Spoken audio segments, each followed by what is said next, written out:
Hey everybody, this is Eric, and I'm going to do a response to the Yankee Marshal's Best Handgun Ever video, because he wanted video responses. I know it's a week late, but I was busy over the last week, and I have a gun that I think qualifies.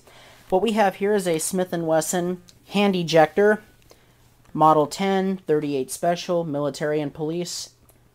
But, you know, it went by a lot of names, but when it comes down to it, this is one of my favorite guns of all time. This is basically Smith & Wesson K-frame revolver 38 Special. And just a little bit of a historical background. These were adopted to solve a myriad of problems with previous revolvers. Smith & Wesson in the early 1890s adopted their hand ejector revolver, which attempted to solve a couple problems of the Colt single-action armies. But when they were taken to the Philippines, they didn't work so well because they were chambered for 38 long Colt, and that supposedly didn't kill, you know, the Philippine insurrectionists good enough. So Smith & Wesson came up with a more powerful bullet, the 38 Special, and then they readopted the hand ejector around the 38 Special cartridge in 1898, and then they made the first major revision in 1902, and after 1902, it only underwent relatively minor revisions over the next 100 years to be basically still the same gun it was over the century. Now, the problems that the Smith & Wesson hand ejector set out to solve in the early 1890s were that the Colt single-action army could only be reloaded one bullet at a time. There was a loading gate out the back, and you had to eject a cartridge, insert a new one, then manually turn the cylinder, eject another cartridge, insert another one. That's what it took to reload the same cylinder.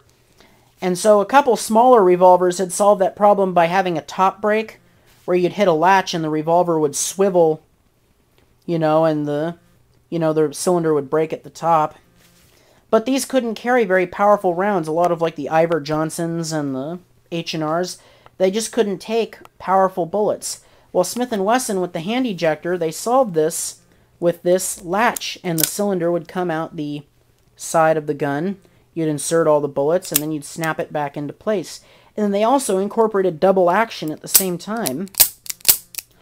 So the first Smith & Wesson hand ejector in 38 long Colt was revolutionary, but what really became revolutionary was when they made the 38 Special cartridge. Now, for the first time, you had a handgun and you could truly have it all. You could have a gun that was lightweight, that fired a moderately powerful round that could put a bad guy down or put an animal down, or shoot a long enough range, competition range. And then you had this cylinder that you can reload quickly, and it was double action. And these were also lighter than the single action armies and a lot of the bigger revolvers. So this was truly the gun that you could have it all with. And they made a couple revisions, like in 1902 they added a passive hammer safety, where if you pull the trigger, it undoes the safety. But basically, if the trigger is not pulled, then the firing pin will never contact the round. And that's a safety feature that also allowed you to carry all 6 rounds.